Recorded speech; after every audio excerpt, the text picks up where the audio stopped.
Hey guys, Rift here, and today I want to share my first impressions for Back 4 Blood. Now I'm gonna say right off the bat that this game is not Left 4 Dead. I've been seeing a lot of channels on YouTube hyping this game up to be the next Left 4 Dead game, but it's not. It was developed by the creators of Left 4 Dead, and the basic premise of the game is similar to Left 4 Dead, but this game is in no way the same. Let me explain. Back 4 Blood is a cooperative first-person shooter where you fight against the Ridden. They look more like the Disney versions of Darth Maul, to be honest. Now, if I end the explanation from there, you'd think that the two games were similar. What makes Back 4 Blood and Left 4 Dead different is Back 4 Blood is trying too hard to separate itself from Left 4 Dead, so that people will not call it another clone. But in doing so, Back 4 Blood felt like a game that was very underwhelming. Sure, this game is still in beta, but the game still feels very hollow. It doesn't have that same feel with Left 4 Dead. You might say that's the nostalgia talking, but it's not. Left 4 Dead had better level design, better gunplay, and better difficulty curve and balance. I'm not saying that this game should be like Left 4 Dead, no. What I'm saying is that if we keep on comparing this game to Left 4 Dead, and you're going into this game expecting Left 4 Dead vibes, I think most people will be disappointed. But again, this game is still in beta, so this might be fixed. But we'll review it for what it is now. So let's not focus on the comparison for this first impression video, as I would like to focus my impressions of this game as a separate standalone new game that isn't Left 4 Dead 3, as what most channel hyping this game up would say.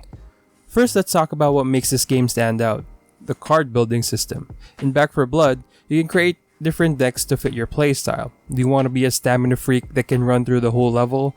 Or do you want to be a team support or even a weapons guy who can carry more ammo and grenades? Now this particular mechanic is really interesting. But for what it is right now, it still needs a lot of work, as most of the cards don't really help that much. But this system can be something that makes or breaks the game.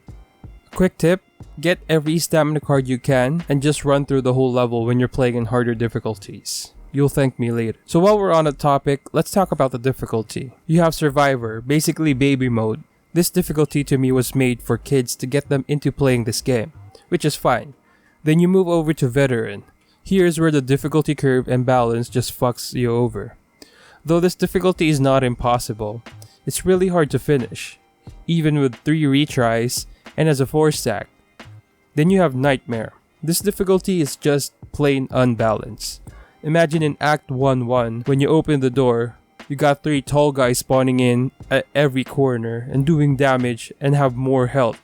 This difficulty is just ridiculous. I got a chance to play this game in the closed beta, where in Act 1-1 in Nightmare we got 4 corruption cards right off the bat. Now this was every time. Right now I think that they balance the corruption cards, which we'll talk more about later, so let's get back to the difficulty. So, Survivor difficulty is too easy, that it feels really dumb to play. You can finish this difficulty as a solo with a really dumb AI, and we'll talk about the AI later on. Veteran is a challenge, but it's not impossible. Knowing when to just bolt it and run for the safe zone, or when to go slow, it can be fun to strategize. But the balance still feels off, as sometimes you can go through a level fairly easy in Veteran, but when you play through it again, it becomes impossible. In the same difficulty. With a few more tweaks, I think Veteran can be a good difficulty for friends to try out. As for Nightmare, well, this difficulty falls under the difficulties in other games that are just there to say, look, we have a really hard difficulty and it's impossible. This difficulty is just dumb. Like what I said in Act 1-1, when you open the door, you're immediately fighting 3 special infected with guns that do very little damage and no upgrades, or cards to help you deal with the special infected. This difficulty is close to impossible, especially if you do not cheese your way through it. One cheese is having a sacrificial lamb to draw hordes and special infected. The design of this difficulty is lazy. Instead of upping the difficulty with smarter AI and smarter placements of special infected, it just throws everything at you at once and calls it difficult. The best example of what I'm talking about is Doom Eternal. The difficulty curve in Doom Eternal is perfect. The higher the difficulty does not mean that the game will throw every special demon at you every second. The higher the difficulty in Doom Eternal, the better strategy you have to come up with. What you should kill first, where should you run after triggering the next wave, where do you kite, and so on. Here, the Nightmare difficulty is a waste of time, and the design is very lazy. Next, let's talk about the corruption cards. This is another interesting mechanic as it adds a layer of challenge to every run, but this as well is unbalanced, especially in Nightmare. Right now, in the open beta, I feel like they fixed the difficulty as in Act 1-1 you don't get 5 corruption cards that just buff every infected. Now it ramps up, which is good. Corruption cards are basically added challenges for every run. For example, you need to bring a certain item to the next safe zone to get more coin, or you can't trigger any alarms. You also have cards that throw hordes at you every 3 minutes, and some cards that buff the infected. This is again a really good concept, but its balance is all over the place.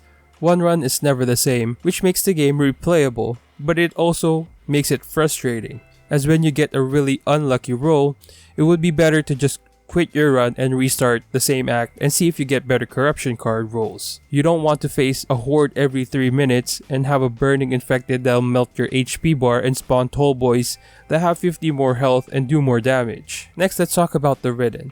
Again, these guys look like Darth Maul, the Disney version. They have good design, and they honestly look good. One thing that annoyed me is the stagger effect when they hit you. One hit from a Ridden and you're slowed so much that when another Ridden hits you, it feels like you're stuck running really slow and losing stamina really fast. It's like your grandma can run faster than your character.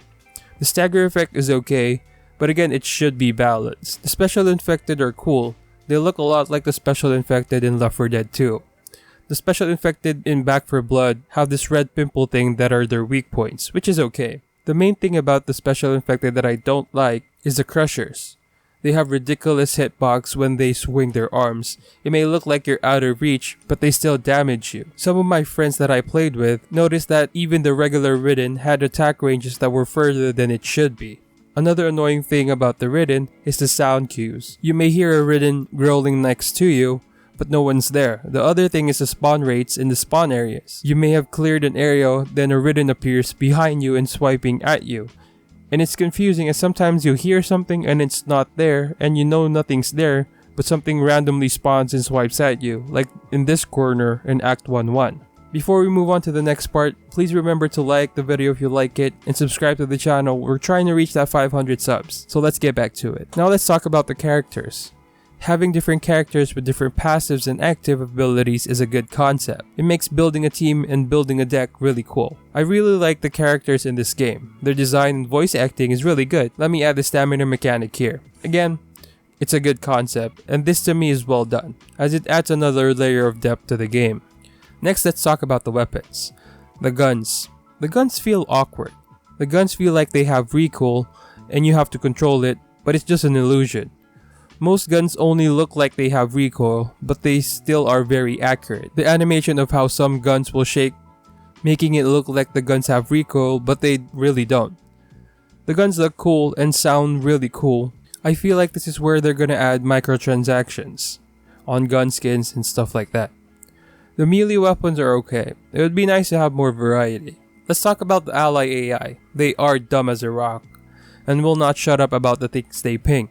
They'll ping something over and over again, and sometimes they don't even shoot. They just stand there doing nothing and pinging everything they see. The best use for them is to kill them and have one of your teammates have a card where if one guy goes down, everyone gets a passive heal. The level design is okay. Some levels feel really short, while some feel they're too long. Now personally, I don't have too many issues with the level design. It was good for what we got in beta. I just hope that they're more consistent with the other acts. The coins were something that I felt was really good. Managing your coin throughout is a good concept and again adds depth. Here are just a few small notes that I found was irritating. One thing is the weapon upgrades. For some reason, you're given the option to upgrade your gun with attachments in the beginning. But when you find a better gun throughout the level and pick it up, you can't swap your attachments unless you go back and buy an attachment from the store. This can easily be fixed by allowing us to remove attachments or swapping attachments with your current gun to the gun that you want to use. The other thing is that I wish there was an option to reroll the cards you get every round and to reroll the corruption cards. There are a lot of variety when it comes to the guns, but I only got to use a few of them, as most of the guns just don't spawn anywhere. Now let's move to the conclusion. This game has a lot of unique and good concepts. The corruption cards and deck building with the character specialization is an interesting concept that really separates itself from Left 4 Dead. and is something that can even elevate this game if done properly. But Left 4 Dead was simple, effective, and fun. Back 4 Blood can still be a good game, but to me, it will never be as successful as Left 4 Dead. This game is also going for a lot of depth to make the game more replayable, but in doing so, they've created a real mess when it comes to the game's balance. I sure hope they can properly balance the game when it releases. Left 4 Dead is an iconic game. There are still a lot of people playing it today. Back 4 Blood has its own identity, sure, but to me it feels like they're trying so hard to separate themselves from Left 4 Dead, but also trying to be Left 4 Dead at the same time, which ends up making the game not have its own identity. Overall, this game is unbalanced, and while playing it for 12 hours, the only reason why I played it that long was to hang out with friends and to try and beat the game in better difficulty, which we eventually did. We tried Nightmare, but it was close to impossible, and it felt like a waste of time, as you don't even get supply lines when you fail a level. The most fun we had was in the hub area, shooting each other before a match. If you would ask me if I would play this game solo, hell no. While playing, one of my friends said that this game felt like a mobile game, ported to the PC. In some ways, I do agree with what he said. A lot of what I saw felt like this game was going into that microtransaction season pass direction, with the card grinding and some other aspects of the game. We also debated what the price of the game should be. Personally, I think this game should be $20 or less, as I feel like this game will have a lot of microtransactions in the future. Another friend said that this game should outright be free to play with microtransactions, and I kind of agree with that as well. Overall, we agree that the asking price for this game right now is too much for what we saw, and to think that at release they'll only add a few more acts, characters, and cards, to me does not feel like $60 is worth it. But we'll see. If you're gonna ask me, am I gonna buy this game? No. It would take a lot of convincing, and only if 4 or more of my friends would buy this game.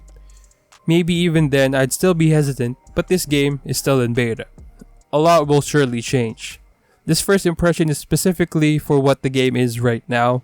If the game ends up being better, that would really make me happy, as we have another good game this year, and boy do we need new games. So that's gonna be it for today, you guys. If you got this far, thank you very much. Don't forget to like and subscribe. Comment down below what you think about Back 4 Blood. Tell me, have you tried it yet? If you have, tell me what your thoughts are. Yeah, that's gonna be it. Peace out. Much love. See you soon.